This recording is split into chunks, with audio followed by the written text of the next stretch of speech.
guide, she said na usually they do proposals there. Bakit? Para hindi na Para hindi maka-no. Kapag nag-no ka, mahuhulog ka. Oh, ikaw. Game ka? Minsan akala ko tayo yung kinakausap niya.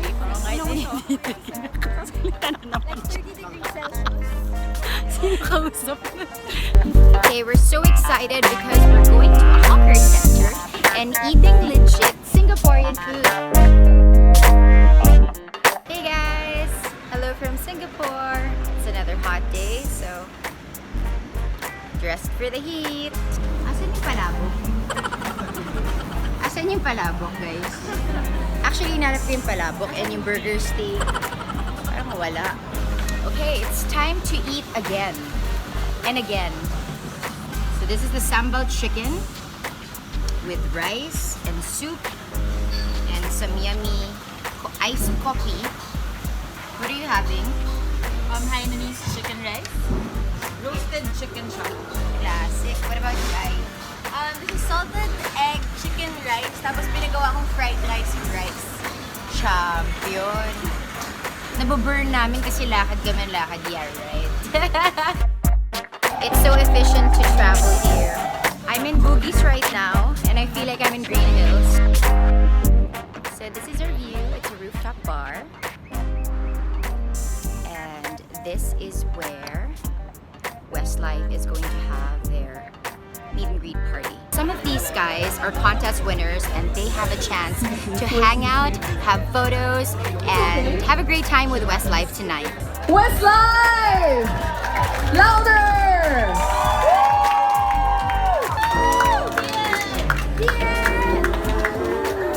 Hello. Hello, hello. All right. Good evening, Singapore. Hello, everybody. How are we? Hello. And we're really excited the fact that we're back and we've got the new record and an album in process. And we're hopefully going to be announcing a concert very soon as well. So for us, it's more just the excitement of it and containing the excitement. Trying to come out on stage and still be cool. Yeah. And not be like, oh my God, we're doing it again. Up, yes! Hi, look good as you're tossing no double chin! Oh my gosh. Whoa! Let's try it with the fish, you like it? Lovely. It's got a nice ginger flavor to it. Probably got the ginger. Love ginger. Awesome! Here we go. We're going to be interviewing Westlife now. Hi guys. Hey, how are you again? It's so nice to see you after 8 years. All together again. It's been too Yes, long. we're Crazy. back. The last time I saw you was 2011 for a press con also, and you had a concert in Manila. That was a busy day, but a It fun day. That was the last time I think we played in Manila. Yes, September 2011. Yes. 2011. That What would was have the been name of that arena? Where Araneta That's the Coliseum, one. Coliseum, Great yeah. arena. where Joe Fraser and The Muhammad Thriller Ali in had the Manila. Thriller in The Manila. Thriller Manila, that's right. Oh, I remember, Kian, that someone threw underwear at you in that concert. Very, That's very naughty. Yeah, when you whoever got done it, that. you threw it back. He already That's the has first them. time he's ever done that, because usually he keeps them. He's got a drawer full He of does. underwear. He keeps that all he the kept underwear for years. for the last 20 years. Do you wear Literally. them? Do you wear them in your own time? I tried them on and see if they fit. But what made you decide after 8 years that no, we got to go back together, do this together again as a band? I honestly think we missed each other and we missed being Westlife. We missed the kind of Just just arguing like with that, people. the buzz that you have and going to the Philippines and doing the stuff that we got to do. You do it for 14 years in a row, and I think we were kind of tired at the end of it. But then being away for like whatever 6-7 years now, and coming up on 20th anniversary as well of our first single, Swear It Again. We all felt a bit nostalgic too. We kind of felt what would it be like again, and it was very exciting the thought of it. And now we've got a whole new album, new music. It's a really big year for us, and we're going to come to the Philippines as well, and stuff like that is very exciting to think about again. When is that going to be? Well, Soon. we don't know for definite, as in what dates yet, but it will Yes. definitely be in 2019 this year. And the reason for that Exclusive. is we're in the middle of a new album, and it's 20 years since it all started. And I think in the time we were away, we looked back on the memories that we had, and the start of Westlife when we used to come to Asia. I mean, there were such special memories for us, but also for the fans, because there was, thousands of people at the airports. We just had so much Literally. great memories, the concerts, the promotional trips.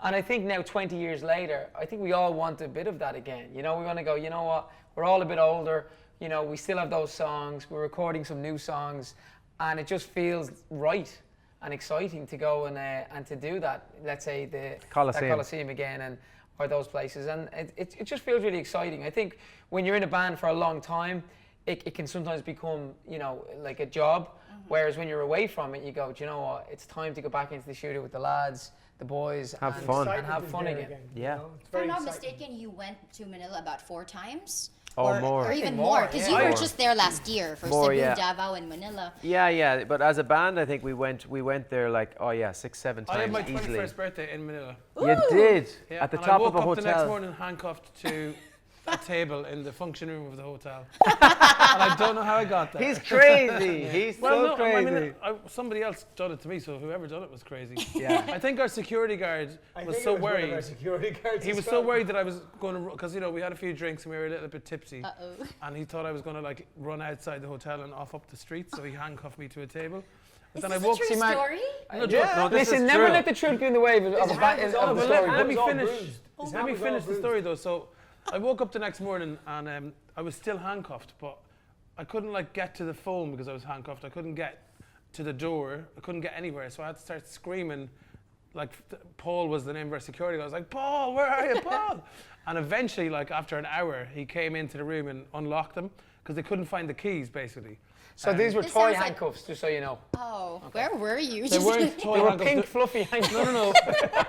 Anyways, after Nicky's finished lying, I'm going to tell you the truth. They were real handcuffs, very real handcuffs, and I think somebody had given them to us, like one of the. It was one of the other security. No, it was one of the other security. I think had them. I can't remember where they came from. Don't get anyone into trouble. We were afraid Mark would run away and we wouldn't be able to do the concert. I'm very gullible, so I'm actually believing this story. No, it's true. No, I'm not joking. I'm telling you. This is actually true. Like he had bruises on his hand. So basically, right, it was my 21st birthday, and I was quite sad that I was going to have to be away from my family and friends for my 21st.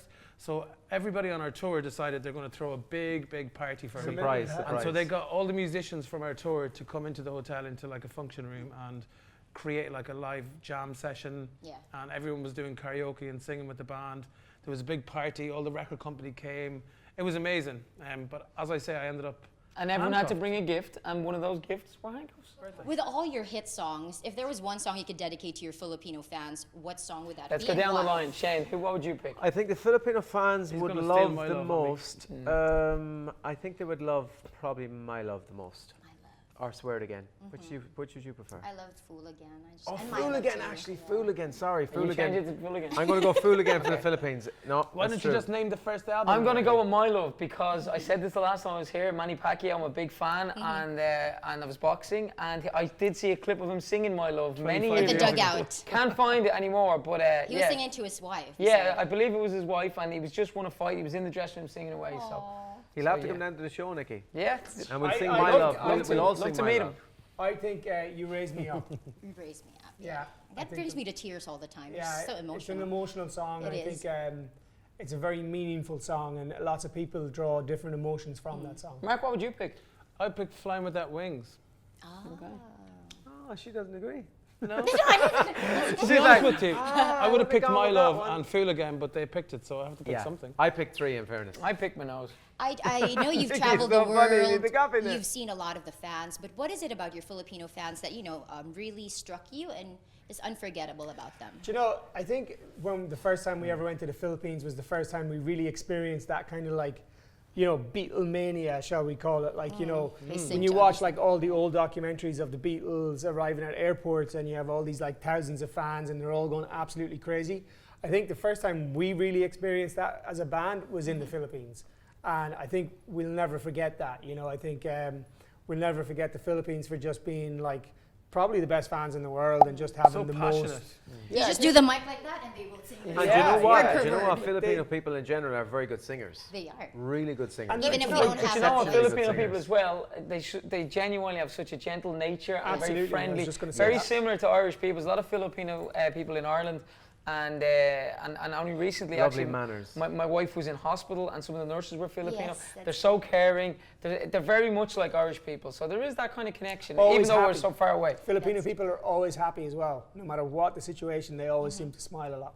That's good to know that you know that. You're smiling, look. Oh, There because you I'm go. seeing you She's guys. smiling. 20 years under your belt as a band, that is a feat that, some really have a hard time to surpass. But what is it about Westlife? You have so much respect for each other, and you treat each other like family, like what you said in past interviews. Yeah. Absolutely, yeah. Nicky has so much respect for everyone. I'm joking, sorry. No, it's just because he was looking at me, I'm sorry. No, to be honest. There's something there. What is that? No. And I don't know what it is. He was looking at me as he asked me the question, as if he wanted me to answer the question. I think honestly, I think the secret to Westlife, I think, is, two things. We've got great fans, we've got amazing fans, and we've always brought out, we feel, good pop music. And I think you put the two of them together, and it creates history. It creates things that only great bands can do and last a long time. And we also were very dedicated to coming back to the Philippines a lot to see our fans. But the connection we have with our fans, I think, is different to a lot of bands.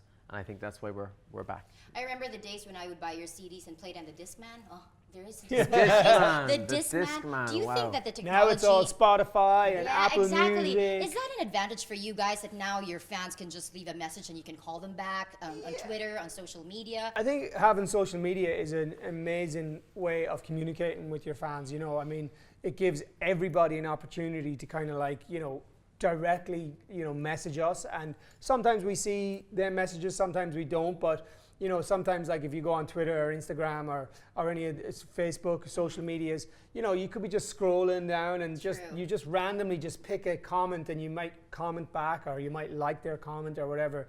And we wouldn't do it very often because there's so much. But I think when you can do it, it's quite special. And when that happens for that fan, maybe they get quite excited over that. So I think it's a really cool way. But I think it's made the world smaller in a good way because, as Kane says, you can talk to your fans or you can reach out to them. You can also, let them know about things you're doing. And if there's a fake story out, you can kind of correct it. So it has made the world smaller. But obviously there's a lot with some good stuff, there comes the bad stuff. And there's a lot of bullying on social media and stuff. Why don't we do this? Why don't we find some tweets from Philippine fans here and read them out? That would be a nice idea, wouldn't it? There's a Let's lot. do it. Let's hope you can find one straight away. Westlife, Should I? Philippines. Mike, you feel well, King's fine. Okay, so basically, I think Spotify and those kind of sites are fantastic because all the fans can listen to us and stream our music. Maybe there's some fans in places that It's they easier don't to have. reach you guys. Yeah, it's connection is also. better, I mean, yeah, with the with fans. Twitter and with Instagram and stuff. Literally, I could wake up in the morning and just before I even leave the house, I could be speaking to someone in the Philippines or someone in Malaysia or someone in America. And actually, quite a lot we do end up, communicating somehow with fans all over the world. And then you kind of go, oh well, hi. Some fan in Germany might say, oh, good morning, and I'll say, good morning, Germany. And then everyone in France is like, what about us in France? And then what about us in It's a chain Russia? reaction. And then you have to say hello to every country in the world, or you'll be in trouble and stuff like that. So here's one. It says, hey guys, it's somebody from the Philippines here saying they're really looking forward to the new album because they love Hello My Love. And they're looking forward to the new album. And will we be touring soon? What's the person's Everybody name? Will asking. we be touring soon? Yes, we are coming to the Philippines in 2019. We promise you guys that. What's the person's name? I We can't just don't read know it. what month. And then someone says, did you enjoy recording Hello My Love? Because it's really popular here in the Philippines. We did actually enjoy recording it because it was, obviously one of the first times we were back in the studio together. It was the first up-tempo we recorded for the album. Ed Sheeran too. And Amazing. Ed Sheeran obviously wrote it with Steve Mack, who wrote Flying Without Wings and all that. So we're very lucky to have some amazing songs to start off our album. And we can't wait to sing Hello My Love in the Philippines. 2019 feels special because, as Shane just mentioned, Steve Mack, he wrote those first songs, Swear It Again, Flying with Wings, and really just kick-started our career. And now, 20 years later, he's doing it again with Ed Sheeran, who's the biggest star in the world. So, yeah, it just feels right, and they're together with us. We're back together, and now we're looking to tour Asia It's very again. exciting. It is. I'm sure you guys evolved as individuals and as a band with this breakup and coming back. Does it feel like a breakup or no? It's Absolutely. like, I just want to rest from It you was guys. a breakup, yeah. At the time, it did. No, it was a breakup, but it feels like it's time to be back together. And I think the fans really wanted us to come back together, and I think we felt that a lot, and probably one of the main reasons we are back together because we felt that a lot the last few years. We got asked about when is Westlife getting back together. in every interview that we've done individually over the last number You of got so years. fed up, really. No, but it's kind of like, you know what, maybe if we get back together, they'll stop asking it. And That's now they why we're have. back together. Thank you guys. Thank you It's so much. really, really lovely to see Thank you guys you. all Thank you. together It's again. good to be And back. we can't wait to see you in Manila. Thank you Can't very wait to much. get there. Thank you guys out there too. Thanks, Hello. Philippines. We'll see you very soon. soon. Check out Hello My Love and our brand new album, and we'll see you soon. Hey guys, behind the scenes. Hi, Ai. Hi, Luigi. And up next. Nervous. Ganito kami nakasalampak lang sa floor. Hi, we're Westlife, babalik na kami! Hey guys, thank you for watching. Make sure you subscribe to this channel so you don't miss an episode, and leave a comment below. Share this video with a friend, and remember, it's a great life. It's a Greta Life.